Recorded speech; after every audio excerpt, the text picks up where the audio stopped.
Hello everyone, welcome to the grow of pharma.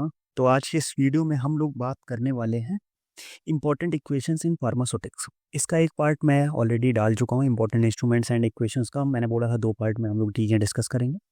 First part में मैंने बताया कुछ important instruments, about more than 25 important instruments and equations हमने discuss किया था कि वो क्यों यूज़ होते हैं, क्या उसका नीड है, सारी चीज़ें हमने डिस्कस की थी।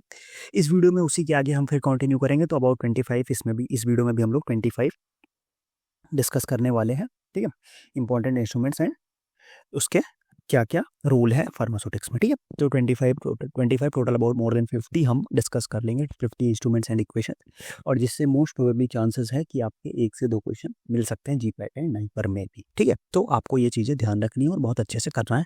मैंने बता रखा ऑलरेडी कि इसको आपको कैसे करना है। आप एक A4 शीट ले लीजिए या एक कॉपी में इनको बना के डेली आपको 5 से 10 मिनट आप देना है, आपको याद हो जाएंगी। ठीक है, सेम चीज़ मैंने कोलॉजी में भी करी। कोलॉजी का भी वीडियो अपडेटेड है चैनल पे, जिसमें हमने एक में बात की थी diseases and their drug of choice. उसके सेकंड में हमने बात की थी drug and their specific adverse effects की बात की थी कि क्या उनके एडवर्स इफेक्ट्स होते हैं। दोनों बहुत ही इंपॉर्टेंट है, तो उनको आप जाके एक बार चेकआउट कर लेना। ठीक है, साथ में ही हमने नाइपर का पीवाईक्यू सीरीज भी स्टार्ट किया, जिसमें नाइपर 2020 का पीवाईक्यू डिटेल में डिस्कस किया है। वो भी चैनल पे पड़ा हुआ है, तो उसको जाके एक बार देख लेना। और जो क्रैश कोर्स के वीडियोस हैं उनको जाके जरूर देख लेना, काफ़ी हेल्प हो जाएगी आपकी प्रिपरेशन में, क्योंकि अब टाइम ज़्यादा बचा नहीं है। ठीक है, तो आज यार फिर फटाफट से इंपॉर्टेंट इंस्ट्रूमेंट्स एंड इक्वेशंस की हम लोग बात करते हैं। क्या क्या इंस्ट्रूमेंट्स है, क्या क्या उसका रूल है। ठीक है, चलो सबसे पहला क्या है।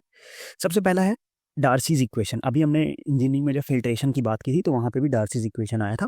डार्सीज इक्वेशन में क्या था, थ्योरी ऑफ फिल्ट्रेशन जो है वो डार्सीज इक्वेशन से होती है, और वहाँ पे रेट एंड फ्लो। ठीक है, और ये किसी ईयर में क्वेश्चन भी पूछा जा चुका है डार्सीज इक्वेशन से। तो डार्सीज इक्वेशन किससे, थ्योरी ऑफ फिल्ट्रेशन से रिलेटेड है। ठीक है, दूसरा है साइकोमेट्रिक चार्ट। साइकोमेट्रिक चार्ट क्या होता है, साइकोमेट्रिक चार्ट से हम ह्यूमिडिफिकेशन एंड डी के बारे में पता करते हैं, तो दोनों चीज़ें हमें पता हो जाती है। बीईटी इक्वेशन हम सरफेस एरिया को पता करते हैं, बट कौन सा मेथड से, एड्सॉर्प्शन मेथड से। ठीक, सरफेस एरिया के भी हमने दो मेथड देखे थे, adsorption method and air permeability method, दो मेथड थे। तो जो बीईटी इक्वेशन है वो एड्सॉर्प्शन मेथड से बताता है, और पॉजलेज इक्वेशन जो है वो किससे बताता है, वो एयर परमिएबिलिटी मेथड से बताता है। ठीक है, तो BET equation surface area adsorption method, पॉजलेज equation surface area air permeability method. ठीक है, तो ये चीज़ें यहाँ पे दोनों इंपॉर्टेंट है। ठीक है, तो हमने चार देखा, एक डार्सीज इक्वेशन देखा जो theory of filtration and rate of flow को बताता है। साइकोमेट्रिक चार्ट में हमने देखा ह्यूमिडिफिकेशन डीह्यूमिडिफिकेशन बताता है। बीटी इक्वेशन हमने देखा सरफेस एरिया एड्सॉर्प्शन मेथड से। पॉजलेज इक्वेशन जो है surface area air permeability method से। ठीक है, और जो हमारा बीईटी का फुल फॉर्म क्या होता है, ये भी कहीं किसी एग्जाम में क्वेश्चन पूछा था, स्टेटमेंट बाई क्वेश्चन था, तो वहाँ पे भी ये था। तो बीईटी का जो फुल फॉर्म होता है वो होता है Brunauer Emmett and Teller equation. ठीक है, तो यहाँ पे अगर हम लिखना चाहें BRUNAUR, ब्रूनर, फिर EMMET एमेट एंड लास्ट जो होता है वो टेलर, TLLER। ठीक है, तो Brunauer Emmett and Teller equation ये यहाँ पे होता है, इस surface area for air permeability method. ठीक है, चलो आगे बढ़ते हैं।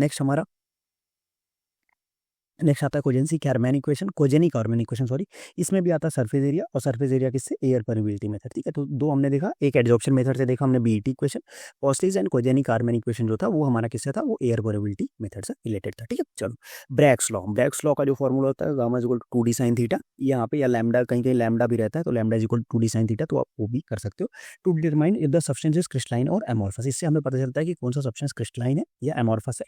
ये हमें कैसे पता चलता है, ये हमें पता चलता है ब्रैक्स लॉ से, ब्रैक्स इक्वेशन से हमें पता चलता है। ठीक है, फिर नेक्स्ट आता है ड्रेव टेस्ट या इंपेरिकल टेस्ट या ट्रूफ टेस्ट। तीन होता है, ड्रेव टेस्ट या उसी को इंपेरिकल टेस्ट या उसी को हम लोग ट्रूफ टेस्ट बोलते हैं। यहाँ पे एच नहीं होगा, TROUGS। ठीक है, ड्रेव टेस्ट, इंपेरिकल टेस्ट या ट्रूफ टेस्ट, किसके लिए, वेटिंग एजेंट की पता करने के लिए, वेटिंग एजेंट की वेटेबिलिटी, उसकी प्रॉपर्टी, ये सारी चीज़ों को पता करने के लिए हम लोग किसका यूज़ करते हैं, हम यूज़ करते हैं ड्रेव टेस्ट, इंपेरिकल टेस्ट या ट्रूफ टेस्ट। ठीक है, फिर आता है हेल्डब्रांड एंड स्क्वाट इक्वेशन। ये दोनों हेल्डब्रांड एंड स्क्वाट इक्वेशन जो होते हैं, ये किसके लिए यूज़ होता है, ये यूज़ होता है सॉल्युबिलिटी के लिए। ठीक है, काफ़ी इंपॉर्टेंट इक्वेशन है, बहुत मुश्किल से ढूंढ के इनको निकाला है, तो आप अच्छे से नोट कर लेना, क्योंकि ऐसे क्वेश्चन आ जाते हैं ना। अगर मान लो ये इक्वेशन पूछ लिया, तो आप अगर आपने डीप में पढ़ा है तब तो आपको याद रहेगा, नहीं फिर आपको लगेगा यार ये तो आउट ऑफ सिलेबस है, ये तो हमने कहीं पढ़ा ही नहीं। ठीक है, तो कभी कभी ऐसे क्वेश्चन आ जाते हैं, तो उसके लिए हमें भी, तो उसके लिए भी तैयार रहना। तो इसीलिए मैं ये सीरीज़ उसके लिए मैंने बनाई है। ऐसे ही करके इसमें मैं बहुत कुछ प्लान कर रहा हूँ कि ऐसे छोटे छोटे वीडियोस में काफ़ी चीज़ें आपकी, जितने इंपॉर्टेंट, जितने जहाँ पे आपकी गलतियाँ होने के जहाँ जहाँ से चांसेस हैं, उनको हम कवर कर दें। ठीक है, आपको क्या करना है, आपको बस ये सारे को अच्छे से फॉलो करना है, साथ में सपोर्ट करना है। सपोर्ट कैसे करना है, आप चैनल को सब्सक्राइब करो, वीडियो को अपने दोस्तों के साथ शेयर करो जितना हो सकता है, और एक अच्छा सा कमेंट करो। आपको जो रियल फीडबैक लगता है आपको, वो आप कमेंट करो, या आप कोई सजेस्ट कर सकते हो चीज़ों की, हाँ इसमें भी आप ये चीज़ें इंक्लूड कर सकते हो सर, तो वो भी मैं कर दूंगा। तो आप सजेस्ट कर सकते हो कमेंट बॉक्स में। ठीक है, जैसे अभी एक कमेंट बॉक्स में मुझे मिला था कि हम इंजीनियरिंग के सारे इंस्ट्रूमेंट्स करवा दो सर एक उसमें, तो मैंने उसको रख लिया, कंसीडर कर लिया, मैं वो उस पर भी काम कर रहा हूँ, वीडियोस पे आ जाएगी। एक में था, किसी ने कमेंट किया था, नाम मैं भूल गया हूँ, बट कमेंट था कि सर एनालिसिस के टाइट्रेशंस के बारे में बता दो। तो मैंने ये प्लान किया कि एक जो हमारा वो है, क्या बोलते हैं, हमारा एक पूरा शॉर्ट वीडियो ले लेंगे एनालिसिस के टाइट्रेशन, उसमें इंडिकेटर, उसका एंड पॉइंट, स्टार्टिंग मटेरियल, इस तरह से करके कराने का प्लान कर रहा हूँ मैं। तो अगर ये सारी चीज़ें आपको चाहिए तो आप कमेंट सेक्शन में बताओ कि हाँ ये कर सकते हैं, और वीडियो को ज़्यादा से ज़्यादा शेयर करो, ठीक है। चलो आगे बढ़ते हैं, next question, next equation, sorry next equation हमारा equation number 9, Noyes Whitney equation. बहुत ज़्यादा पूछा जाने वाला इक्वेशन है ये नॉइज विटनी, आपको उसको याद रखना है। नॉइज विटनी किससे रिलेटेड होता है? डिसोल्यूशन से रिलेटेड होता है। स्टोक्स इक्वेशन जो है वो सेडिमेंटेशन से रिलेटेड होता है। हिगुची, हिगुची रिलीज जो होता है, या हिगुची इक्वेशन की अगर हम बात कर ले तो किससे रिलेटेड होता है? हिगुची इक्वेशन ही होता है, रिलीज तो नहीं होता। हिगुची इक्वेशन जो होता है वो drive release from the granular matrix या डिफ्यूजन मैट्रिक्स फॉर्मुलेशन, ठीक है। दो होता है, या तो ग्रेनुलर मैट्रिक्स, या मतलब अगर मैट्रिक्स फॉर्मुलेशन से ड्रग रिलीज की बात हुई, ठीक है। आपको इतना याद रखना है कि नॉइज विटनी जो है वो डिसोल्यूशन से रिलेटेड है, हिगुची जो है वो डिफ्यूजन से रिलेटेड है। इतना आपको याद रखना है, इससे आपका काम हो जाएगा, ठीक है। नॉइज विटनी जो है वो है हमारा किससे? हिगुची से related, sorry noise Whitney dissolution से रिलेटेड, हिगुची जो है वो डिफ्यूजन से रिलेटेड, ठीक है। हेंडरसन हैसेलबैग इक्वेशन की बात करें तो वो पीएच से रिलेटेड हो जाएगा। हेंडरसन हैसेलबैग जो है वो रिलेटेड हो जाएगा किससे? पीएच से रिलेटेड इक्वेशन हो जाएगा हेंडरसन हैसेलबैग, ओके। चलो आगे बढ़ते हैं, नेक्स्ट हमारा 13th नंबर की हम लोग बात करेंगे। 13 नंबर जो हमारा यंग्स इक्वेशन, यंग्स इक्वेशन की बात करें तो हमारा किससे? प्रॉपर्टीज ऑफ सर्फेक्टेंट, सर्फेक्टेंट की प्रॉपर्टीज हमारा यंग्स इक्वेशन से मिलता है। Arrhenius equation, stability of drug product at room temperature, ठीक है। Stability of drug product at, या product at room temperature, drug या कोई भी प्रोडक्ट होता है उसका रूम टेम्परेचर पे स्टेबिलिटी है। आपको एक मैं और बता दूं, अगर कहीं भी टेम्परेचर से रिलेटेड बात आ जाती है, अगर स्टेबिलिटी में टेम्परेचर की बात आ रही है तो वहाँ पे अरहेनियस इक्वेशन ही आपको लगाना है, ठीक है। अब देखो यहाँ पे ये सारे इक्वेशंस का एक फॉर्म, मैथमेटिकल फॉर्म भी होता है, ठीक है। तो मैथमेटिकल फॉर्म मैंने इंक्लूड यहाँ पे नहीं किया क्योंकि वो थोड़ा कॉम्प्लेक्स हो जाता है। तो अगर आपको मैथमेटिकल फॉर्म याद कर सकते हो तो कर लो, नहीं कर सकते तो आप इतना याद रखोगे तो भी आपका काम हो जाएगा, ठीक है। काउंटर करंट या फिल्टर प्रूफ मेथड की बात करें तो लॉग पी डिटर्मिनेशन के लिए होता है फिल्टर प्रूफ मेथड, ठीक है। क्लॉसियस क्लैपेरॉन इक्वेशन की अगर हम बात करें तो relationship between vapour pressure and absolute temperature, ठीक है। क्लॉसियस क्लैपियरॉन इक्वेशन जो है वो relationship between vapour pressure and absolute temperature के बीच की रिलेशनशिप बताती है, ठीक है। ये इक्वेशन हमारा क्या करता है? ये हमारा vapour pressure and absolute temperature के बीच का रिलेशन बताता है, ओके। आगे बढ़ते हैं हमारा 17th नंबर पर। 17 नंबर की बात करें तो mercury displacement method, mercury displacement method क्या बताता है? ग्रेन्यूल डेंसिटी बताता है। हीलियम साइक्लोमीटर क्या बताता है? ट्रू डेंसिटी बताता है, ठीक है। Mercury displacement method, granule density, helium साइक्लोमीटर, true density, ठीक है। उसके बाद अगर हम बात करें फोटोन कोरिलेशन स्पेक्ट्रोस्कोपी, ठीक है। फोटोन कोरिलेशन स्पेक्ट्रोस्कोपी जो होता है वो क्या बताता है? वो बताता है पार्टिकल साइज डिटर्मिनेशन के लिए हम लोग यूज कर सकते हैं फोटोन कोरिलेशन स्पेक्ट्रोस्कोपी को, हम लोग किसके लिए?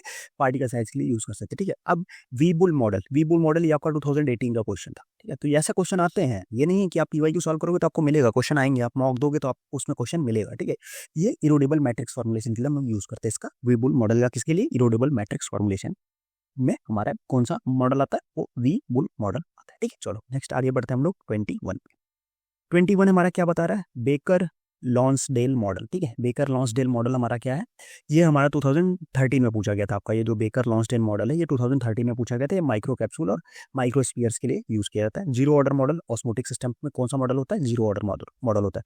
फिक्स लॉ डिफ्यूजन, ये हमें पता है, fix first law of diffusion होता है। साथ में अभी हिगुची बताया तो डिफ्यूजन मैट्रिक्स से drug release from the matrix की बात हुई तो हिगुची आ जाएगा वहाँ पे। Hicks and Crowell cube root, ये डिसोल्यूशन की बात हो गई। डिसोल्यूशन में कौन कौन से हो गया? नॉइज विटनी हो गया, Hicks and Crowell, Hixson and Crowell cube root हो गया। एक और कोई इक्वेशन आता है डिसोल्यूशन में, वो आप कमेंट सेक्शन में बताओ कि वो तीसरा जो है वो कौन सा इक्वेशन है, ठीक है। तो ये हमारे कितने हो गए? ये हमने 24 डिस्कस कर लिए। नेक्स्ट आगे बढ़ते हैं हम लोग। आगे हमारा जो अगला है वो है लिपिंस्की रूल। अब लिपिंस्की रूल ऑफ 5 होता है, वो एब्जॉर्प्शन के लिए होता है। उसमें 5 उसमें उन्होंने दिया है 5 के टर्म में कि लॉग पी की वैल्यू क्या होना चाहिए, हाइड्रोजन बॉन्ड एक्सेप्टर की वैल्यू, हाइड्रोजन बॉन्ड डोनर की वैल्यू, इसके तरह से उसको लिपिंस्की रूल ऑफ 5 होता है। और वो क्या डिटरमाइन करता है? वो डिटरमाइन करता है ड्रग का एब्जॉर्प्शन कैसा होगा, वो लिपिंस्की रूल ऑफ 5 पे डिपेंड करता है, ठीक है। चलो नेक्स्ट हम बात करते हैं Stokes Einstein equation, diffusion coefficient. Stokes Einstein equation से क्या पता चलता है हमें? डिफ्यूजन कोफिशिएंट पता चलता है। अब देखो ये protein binding determination, protein binding को डिटरमाइन करने के लिए देखो ये हमारा बायोफॉर्म का इक्वेशन है, ठीक है। प्रोटीन बाइंडिंग को डिटरमाइन करने के लिए क्या क्या? डायरेक्ट प्लॉट हो गया, स्कैटर्ड प्लॉट हो गया, क्लॉड्स प्लॉट हो गया, हिचकॉक प्लॉट हो गया, सैंडबर्ग इक्वेशन और यहाँ पे ब्लैंचार्ड इक्वेशन, ठीक है। ये सारे जो इक्वेशन है ये सारे हमारे प्रोटीन बाइंडिंग को डिटरमाइन करने के लिए यूज किया जाता है, ठीक है। ये लिपिंस्की रूल वाला इक्वेशन, ये भी हमारा किस्सा है, ये भी हमारा बायोफॉर्म का, ये Stokes Einstein equation diffusion coefficient बायोफॉर्म से रिलेटेड। अब प्रोटीन बाइंडिंग को पता करने के लिए हमारा क्या क्या है? डायरेक्ट प्लॉट, स्कैटर्ड प्लॉट, ठीक है। उसके बाद क्लॉड्स प्लॉट, हिचकॉक प्लॉट, उसके बाद हमारे पास क्या है? सैंडबर्ग इक्वेशन, ब्लैंचार्ड इक्वेशन, रेसिड्यू उसके बाद इतना हमारा प्रोटीन बाइंडिंग के लिए। अब अगर हम बात करें एब्जॉर्प्शन रेट कांस्टेंट के लिए, तो हमारे पास रेसिडुअल मेथड है, फीदरिंग है, इसी को हम अब रेसिडुअल को हम लोग क्या क्या बोलते हैं, रेसिडुअल को हम लोग फीदरिंग बोलते हैं, पीलिंग बोलते हैं, स्ट्रिपिंग बोलते हैं, फ्लिप फ्लॉप फिनोमिना, ठीक है, फ्लिप फ्लॉप फिनोमिना भी इसी को बोलते हैं, ठीक है। ये हमारा किसके लिए यूज होता है, ये हमारा होता है एब्जॉर्प्शन के लिए। अब इसमें से कोई सा भी दे दे, या आपको 3 ये दे देगा, फिर उसका पूछेगा which of the following is not used for this, तो वहां पे भी आप कंफ्यूज हो सकते हो। तो इसको आपको अच्छे से याद रखना है, कंफ्यूज नहीं होना है, इसलिए मैंने सारे नाम लिख दिए हैं कि कहीं से कोई सा भी नाम दे के आपको पूछ ले, आप कंफ्यूज नहीं होगे, आप पूरा अच्छे से कर ले जाओगे, ठीक है। तो इस तरीके से हमने 28 इसमें कर लिए। अब मोर देन 25 हमने लास्ट उसमें किया था, तो 50+ इक्वेशंस एंड इंस्ट्रूमेंट्स की हमने बात कर ली है। जितने अभी अगर कुछ छूट रहे हैं तो आप कमेंट बॉक्स में बता दो, तो मैं उसको भी इंक्लूड कर दूंगा, ठीक है। तो इस तरीके से हमने एक पार्ट खत्म किया इंपॉर्टेंट इंस्ट्रूमेंट्स एंड इक्वेशंस का। फार्माकोलॉजी में हमने ड्रग, उसके बाद उसकी disease and drug of choice और drugs and their adverse effect कर लिया है। अभी हमारा प्लान है कि उसमें हम disease and their drug of choice in pregnancy करेंगे, और स्पेसिफिक ऑर्गन टॉक्सिसिटी जिस डिसीजेस की है उसको करने का भी प्लान है, तो वो सारी चीज़ें भी लेके आएंगे। और भी अगर आप कोई सजेशन है जो हम कर सकते हैं तो आप हमें कमेंट बॉक्स में जरूर बताना। साथ में जितने भी क्रैश कोर्स की वीडियोस आ रहे हैं चैनल पे कंटिन्यू जाके देखना, PYQ डिस्कशन भी आ रहा है, नाइपर का आ गया, जीपैट का भी आएगा बहुत जल्द, और व्हाट्सअप ग्रुप जाकर ज्वाइन कर लेना, क्योंकि सारी क्लासेस की टाइमिंग अपडेट शेड्यूल सब मैं व्हाट्सअप ग्रुप पे जाता हूँ, डालता रहता हूँ। टेलीग्राम चैनल जरूर ज्वाइन कर लेना, और इंस्टाग्राम पेज पे भी आप हमें फॉलो कर सकते हो, ठीक है। और साथ में यहाँ पे नोट्स और टेस्ट के लिए आप हमारी वेबसाइट भी विजिट कर सकते हो। तो वीडियो कैसा लगा कमेंट सेक्शन में जरूर बताना, और क्या चाहिए वो भी बताना, ठीक है। तो इस तरीके से और कई सारे प्लान हैं, ऐसे शॉर्ट वीडियो की सीरीज क्रैश कोर्स और PYQ जो चल रहे हैं वो चलेंगे ही। उसके अलावा ऐसे शॉर्ट वीडियोस की सीरीज लाने का भी प्लान है, जिसमें काफ़ी इंपॉर्टेंट पॉइंट्स डिस्कस कर सकते हैं। और हमारा दूसरा चैनल ग्रो फार्मा शॉर्ट्स है, जिसमें हम काफ़ी इंपॉर्टेंट शॉर्ट्स और PYQs डाल रहे हैं, तो उसको भी जाके एक बार सब्सक्राइब कर लेना, लिंक सारा आपको डिस्क्रिप्शन बॉक्स में मिल जाएगा, ठीक है। तो फिर आज का वीडियो हम लोग यहीं एंड करेंगे, मिलते हैं नेक्स्ट वीडियो में, तब तक के लिए बाय बाय।